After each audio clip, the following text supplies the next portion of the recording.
मुकेश सहनी जी, आपने कंकड़बाग थाने में एफआईआर दर्ज कराई थी, लेकिन पुलिस अभी तक संज्ञान नहीं ली है, क्या कहेंगे? यही तो हम लोग लड़ाई लड़ रहे हैं कि लोकतंत्र जिंदा नहीं है, हमारा संविधान खतरे में है।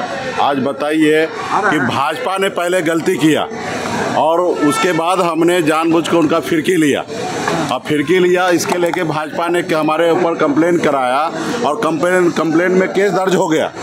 और उसी दिन हमने थाना में हम कंप्लेन दिया कि भाजपा ने ये गलती किया और आज तक केस दर्ज नहीं हुआ। तो बताइए, वो सत्ता में है, पावर में है, इसलिए वो सत्ता को, पावर को दुरुपयोग कर रहे हैं। हमारे ऊपर केस दर्ज करवा दिए, लेकिन उनके ऊपर अभी तक केस दर्ज नहीं हुआ है।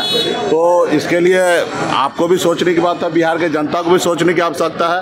उनका बस चले तो हत्या कराने का साजिश में भाजपा बैठा हुआ है। वो जेल में भेजने के लिए बैठा हुआ है।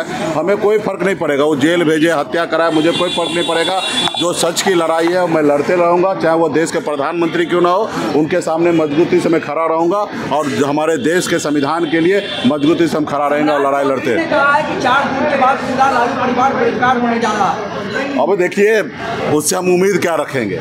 वो 4 जून के बाद परेशान कौन हो रहा है देश में, ये सम्राट चौधरी जी को पता है कि देश में परेशान कौन हो रहा है। तरह तरह का बयान दे रहे हैं देश के प्रधानमंत्री जी।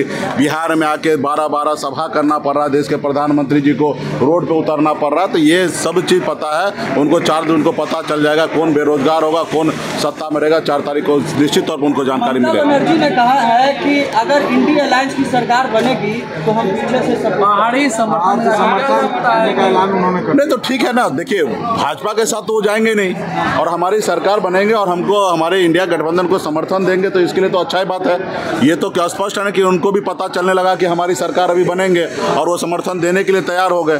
तो ये देश दुनिया जानने लगा, तो कम से कम इंडिया गठबंधन का सरकार बन रहा है और हमको समर्थन देने के लिए लोग आ रहे हैं। भाजपा को तो कोई समर्थन देने के लिए जा रहे हैं, क्योंकि भाजपा, देश को हर नेता को पता है कि भाजपा का सरकार इस बार बनने के लिए नहीं जा रहा। देश का युवा मजबूती से आज इंडिया गठबंधन के साथ है, अपने रोजगार के मुद्दे पर मजबूती से खड़ा है। एक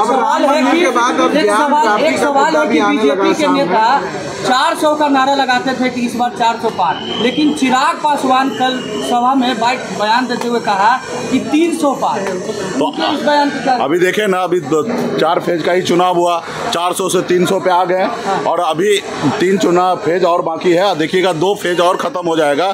जब 6ठा फेज खत्म होगा तो 300 से 200 आ जाएंगे और जब 7वां फेज खत्म होगा तब वो 144 पे आ जाएंगे, जो अटल जी के टाइम में जो सरकार उनका नहीं बना, उस लेवल पे आके ये 150 के अंदर में रह जाएंगे। बहुत बहुत धन्यवाद।